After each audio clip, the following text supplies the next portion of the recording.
આ વર્ષમાં જ એક મૂવી આવી હતી યુક્તિ રાંદેરિયા અને મલ્હાર ઠાકરની, જેનું નામ હતું વેનીલા આઈસ્ક્રીમ. જો તમે આ મૂવી નથી જોઈ તો હું તમને રિક્વેસ્ટ કરીશ કે આ મૂવી જોઈ લો. આ મૂવીને ડાયરેક્ટ કરી હતી પ્રીતસિંહ ગોહિલે, અને પ્રીતસિંહ ગોહિલ નવી મૂવી લઈને આવી રહ્યા છે જેનું નામ છે ધ ગ્રેટ ગુજરાતી મેટ્રિમોની.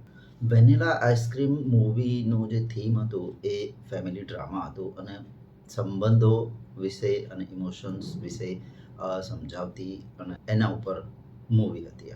આ જે મૂવી છે ધ ગ્રેટ ગુજરાતી મેટ્રિમોની, એ પણ સંબંધો વિશે જ છે, પરંતુ આમાં એક નવો પાસો એડ કર્યો છે, અને જે છે લવ ટ્રાયંગલ. મૂવીના સ્ટારકાસ્ટની વાત કરીએ તો એના લીડ એક્ટર છે મિત્ર ગઢવી, સિદ્ધિ ઇદનાની, હિતેન કુમાર, તત્સત મુનશી, દેવર્ષી શાહ, છાયા વોરા. ટ્રેલરમાં શ્રદ્ધા ડાંગર અને ઈશા કંસારા પણ જોવા મળે છે, પરંતુ એવું લાગે છે કે આ બંનેનો રોલ ફક્ત ગેસ્ટ એપિયરન્સ માટે જ હોય એવું ટ્રેલર ઉપરથી લાગે છે. બ્યુટીફુલ, ગોર્જિયસ અને ગ્રેસફુલ ડાન્સર શ્રદ્ધા ડાંગરનો એક નંબર સોંગ પણ છે.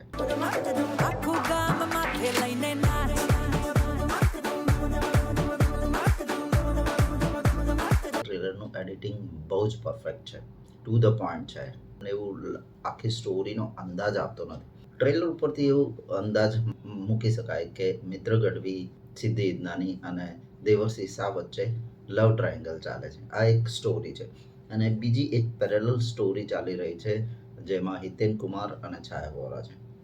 મૂવી બહુ પ્રોમિસિંગ લાગી રહી છે, પરંતુ જો તમને મસાલા મૂવી ગમતી હોય તો કદાચ આ મૂવી તમને નહીં ગમે.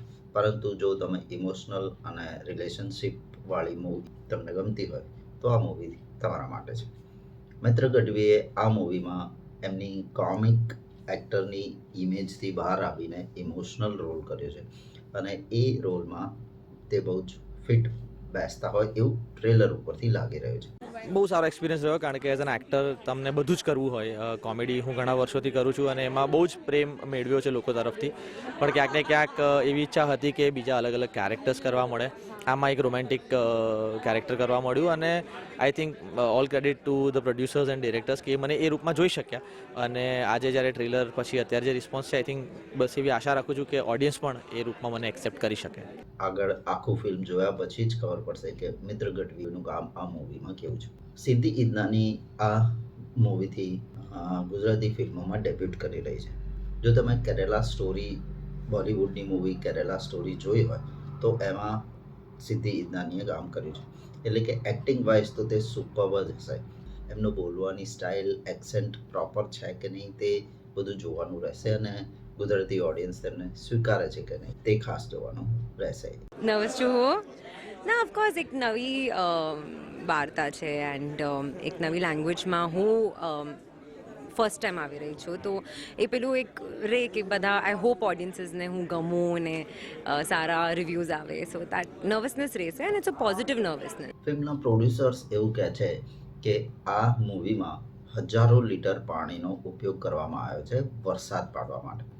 એટલે એવું કહી શકાય કે વરસાદ is also one of the lead character or the lead actor in this movie. એટલે આ મૂવીમાં વરસાદ તમને ઘણી વખત જોવા મળશે, જે તમે ટ્રેલરમાં પણ નોટ કર્યું હશે. ઓવરઓલ ટ્રેલર જોયા પછી મૂવી, જેમ મેં આગળ કહ્યું એમ, બહુ જ પ્રોમિસિંગ લાગે છે. આ ફિલ્મ ધ ગ્રેટ ગુજરાતી મેટ્રિમોની 22 નવેમ્બરે સિનેમાઘરોમાં રિલીઝ થઈ રહી છે. અત્યાર સુધી જો તમે અમારા વિડીયોમાં જાઓ તો પ્લીઝ લાઈક કરો, શેર કરો, અને અમારી ચેનલને સબસ્ક્રાઈબ કરવાનું ભૂલશો નહીં, because I keep posting such reviews and views of movies.